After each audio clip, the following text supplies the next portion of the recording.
Hi, I'm a driving instructor of 22 years and it's my day off, but here is as many different tips as possible that I can give you while I make a cup of tea, and yeah, here we go. Guys, this sounds like a simple one, but on the day of your test, make sure that you know how to put the keys in the car and turn it, because that's something that you've never done before, is it? You always get into your driving instructor's car and the keys are in the ignition. Make sure you know how to put the key in and turn it. I know it's simple, but you need to know how to turn the car on. Okay, so when you get into the car on your driving test, the examiner may ask you to open the bonnet first and look underneath the bonnet, so whatever you do, make sure you know how to open the bonnet and actually know all the stuff inside, because that may be your show me down question, right?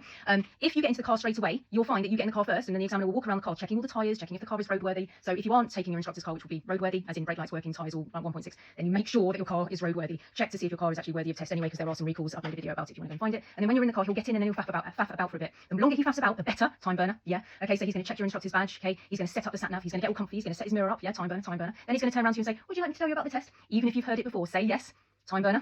Really? That's very interesting. What else is going to happen? Yeah? He's got a little speech that he needs to get through. Listen to it anyway. It's another time burner. So move off when you're ready, please. Yeah, that's a real classic, that one. Please take that literally.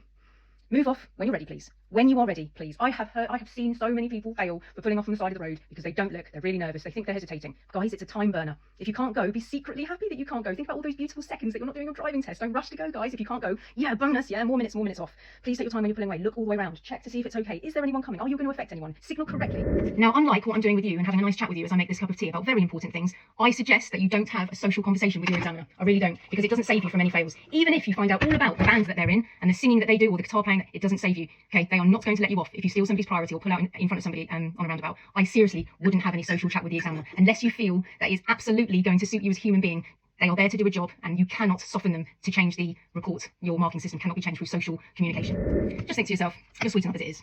They don't need to know that. So to be confident on your driving test, I would strongly suggest that you learn well. Make sure that you have enough driving lessons so you're not nervous about any specific subject. Manoeuvres, sat-nav, pulling up on the left, pulling away from the side of the road, yeah? All of the things that you need to be competent at. Have enough lessons and make sure that you know what you're doing. Driving fast, obviously, all those things. So important, guys. Make sure that you go in on a gold level or even platinum level. You can't say that word very well. But go in high, go in gold, because then if you drop down a level through nerves, you're still going to pass, okay? Don't go in at bronze, because then you'll drop down to an unmarkable, failable level, okay? This one is very important. Do not relax until it's over completely and you're at the side of the road and you turned the car off. I've seen so many people fail because they think I'm going back to the test centre. It's over.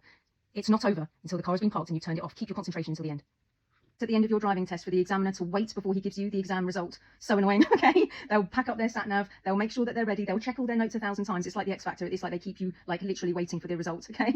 And finally, just drive that test as if you've already got your licence. If you were a driving examiner, think about what you would want from a person if you were going to pass somebody. It wouldn't be slow, would it? You wouldn't want that either. If your friend was driving about 10 miles an hour everywhere, it's not safe, right? Just think, what would the examiner want? He wants you to drive like a normal driver. When you go to this test, you are not a learner anymore. You are not supposed to be a learner anymore. Go and have some more driving lessons. If you are still a learner, have more lessons. Because this is saying, I am a driver. I do not need help from another human being for the rest of my life. That's the statement. That's what you're proving. I am a driver. I no longer need to pay for driving lessons or sit with another person because I've got this and I'm a safe driver for life.